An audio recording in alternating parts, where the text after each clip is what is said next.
안녕하세요, 리본카 전현민입니다. 최근에 셀토스가 공개되면서 여러가지 논란이 좀 일고 있더라고요. 하이브리드긴 하지만 풀옵션 기준으로 4,270만원이라는 가격이 나오다 보니까 많은 분들이 좀 적잖이 당황하시더라고요. 일부 분들은 셀토스 나오면 바로 사야지 하고 계셨는데, 가격표를 보고 나서 이거 못 사겠다 하면서 포기하시는 분들도 계시고요. 그래서 셀토스 하이브리드 풀옵션 가격이면 도대체 어떤 차를 살 수 있는지 한번 알아보도록 하겠습니다.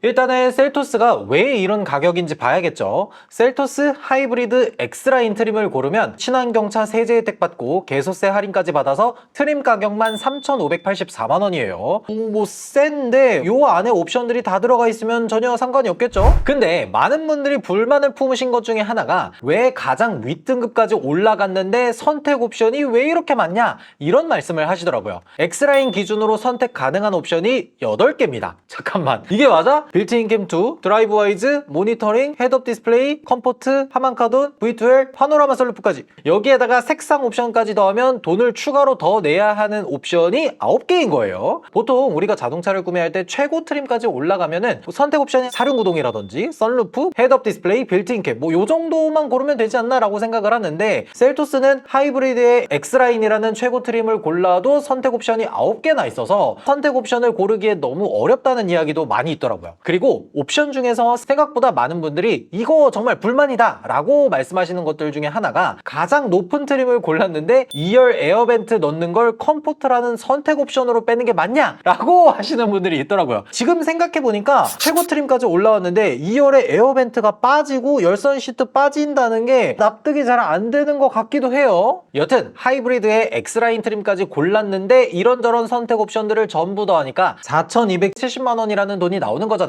그러면 이 돈으로 어떤 차를 살 수 있는지 한번 보도록 할게요. 일단 셀토스보다 바로 윗급 스포티지 가솔린의 시그니처 등급은 3,458만원이에요. 그리고 여기에다가 선택할 수 있는 모든 옵션을 다 넣으면 3,993만원이 나옵니다. 이거는 4휠 드라이브를 뺀 거고, 사륜구동을 넣는다고 하더라도 4,216만원이기 때문에 셀토스 하이브리드 풀옵션보다는 저렴한 가격입니다. 근데 이거는 그냥 1.6L 터보 기준인 거고, 하이브리드 기준으로 보면요, 일단 하이브리드 시그니처 등급을 골라도 가격이 3,931만원입니다. 여기에는 LED 헤드램프, 2열 에어벤트 이런 것들도 기본으로 들어가 있어요. 그 외에도 헤드업 디스플레이라든지 전동 트렁크, 메모리 시트 이런 소중한 옵션들도 전부 포함되어 있습니다. 근데 아직 셀토스 하이브리드 풀옵션보다는 저렴한 가격입니다. 여기서 선택 옵션을 몇 개 골라보도록 하겠습니다. 하이브리드니까 19인치 휠은 좀 빼고, 드라이브 와이즈 이거는 넣어야죠. 빌트인 캠2 넣고 모니터링 여기까지 딱 넣으면 한 4,270만원 언저리가 나옵니다. 아니 이러면 안 되는 거 아니야? 솔직히 계산해보기 전에는 가격이 그래도 한 급 위인데 스포티지보다는 확실히 저렴하겠지 라고 생각을 했는데, 막상 이렇게 대놓고 비교를 하니까 생각보다 더 당황스러운데요? 일단 한 체급 위인 스포티지까지는 거의 풀옵션으로 골라도 가격이 비슷한데, 설마 소렌토는 아니겠죠? 소렌토를 한번 보면요, 가솔린 기준으로 봤을 때 소렌토 시그니처의 가격은 4,168만원입니다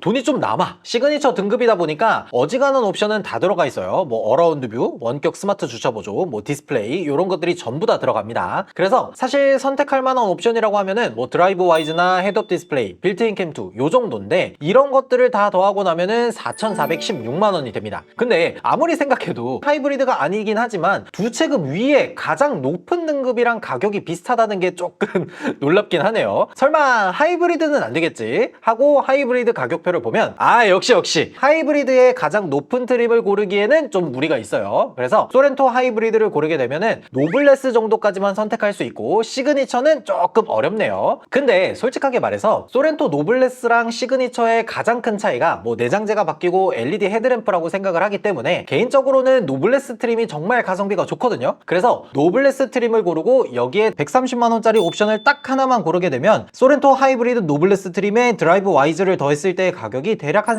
4,300만 원이 조금 넘어가거든요. 그렇게 하면은 셀토스 풀옵션보다 가격이 조금 올라가기는 합니다만 그래도 이 정도면은 생각보다 괜찮은데, 물론 이제 셀토스보다 옵션이 조금 떨어지기는 해요. 뭐 스피커 개수도 좀 적고 헤드업 디스플레이 안 들어가고 썬루프 빠지고 하기는 하는데, 아니 그래도 그렇지 소형에서 중형으로 올라가는 정도면 이 정도면은 옵션 조금 빠져도 괜찮은 거 아닌가? 여기까지만 보더라도 두 체급 위인 중형 SUV 하이브리드까지도 충분히 커버할 수 있는 가격이라는 걸 알 수가 있죠. 이거는 조금 놀라운데? 그리고 요거는 좀 적절한 비교가 아니긴 하지만 진짜 무리하게 올라가면 팰리세이드 2.5 터보 9인승 가솔린이 4,383만 원이에요. 물론 이게 가장 아래급 트림인 뭐 익스클루시브이기는 한데 그래도 고를 수가 있다는 게 중요한 거잖아요. 셀토스는 소형이고 얘는 준대형이잖아. 여기까지가 현대기아에서 선택할 수 있는 SUV들을 쭉 봤고요. 셀토스 하이브리드 풀옵션 가격으로 고를 수 있는 차는 일단 스포티지 하이브리드는 시그니처 등급의 거의 대부분의 옵션을 다 넣을 수 있는 정도로 고를 수가 있고, 소렌토는 중형이기 때문에 가솔린 기준으로 봤을 때는 최고 트림의 옵션 몇 가지를 더할 수 있는 정도고, 하이브리드로 넘어가게 되면 중간급 트림의 옵션 한두 개 정도를 더할 수 있는 정도까지가 돼요. 그리고 혹시나 정말 차 크기만 최대로 키우겠어 라고 하면은 팰리세이드 깡통도 살 수 있고, 카니발 같은 경우에는 카니발 중간급 트림이나 시그니처 등급까지도 넘볼 수가 있네요. 근데 중요한 게 있어요. 우리가 지금 비교한 것들은 단순히 이 자동차에 어떠한 옵션이 들어가는지 그리고 트림이 어느 정도인지 이런 것들을 간단히 비교를 해본 거잖아요. 이 외에도 자동차는 이 급에 따라서 차이 나는 옵션들이 생각보다 많습니다. 기본적으로 엔진 구성이 크게 차이 나죠. 셀토스는 하이브리드라고 하더라도 1.6L 자연흡기 가솔린에다가 모터를 더했어요. 근데 스포티지나 소렌토는 터보 하이브리드가 들어가고 모터 출력도 훨씬 더 좋습니다. 셀토스는 140마력인데 스포티지 소렌토는 230마력이 넘어가죠. 게다가 사용하는 미션도 달라요. 셀토스는 6단 DCT를 사용하고 있는데 스포티지 소렌토는 자동 변속기를 씁니다. 기본적으로 스포티지 이상급에서는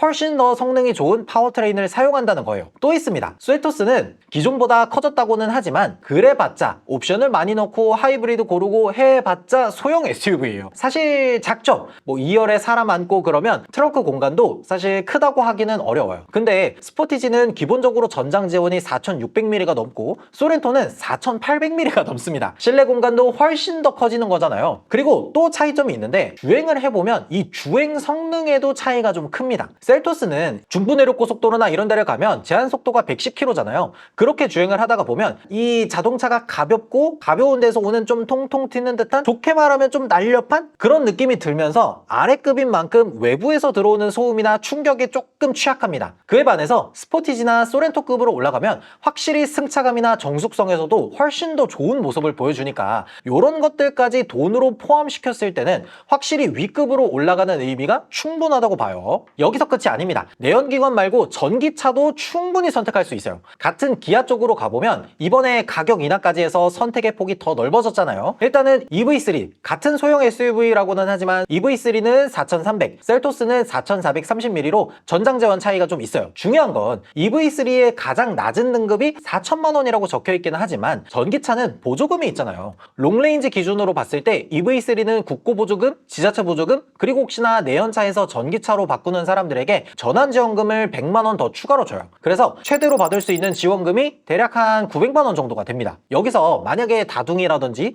청년이라든지 뭐 생애 첫 전기차 구입이라든지 뭐 이런 조건들까지 충족되면 최대로 받을 수 있는 금액이 한 1,000만 원까지도 받을 수가 있는 거예요. 그러면 EV3의 시작 가격이 대략 한 3천만 원 정도로 확 낮아지죠. 그러면 우리가 고를 수 있는 EV3가 롱레인지의 어스 트림을 골라도 3,810만 원입니다. 여기에다가 뭐 드라이브 와이즈, 모니터링, 썬루프, 사운드, 빌트인 캠2, 헤드업 디스플레이 이 남은 모든 옵션을 다 넣어도 가격이 4,290만 원이에요. 아니 EV3 어스 트림에 롱레인지 고르고 옵션을 다 넣었는데 심지어 전기차는 구매할 때 취득세를 140만 원 할인해 주잖아요. 하이브리드는 그나마 취득세 40만 원 할인해 주던 것도 없어졌으니까 실제 취득세까지 계산하면 가격 차이가 상당히 많이 나는 거예요. 다음은 셀토스 대비 구매하기에 가장 좋은 차라고 생각하는 게 EV5입니다. EV5가 최근 들어서 전체적인 가격을 300만 원 내렸잖아요. 그러면서 가격 가성비가 확 올라갔습니다. 일단 보조금부터 알아보자면 EV5도 모든 보조금을 다 합했을 때 900만 원에서 1,000만 원까지 받을 수 있는 차예요. 그렇게 했을 때 EV5 롱레인지 어스 트림을 고르면 보조금을 받아서 가격이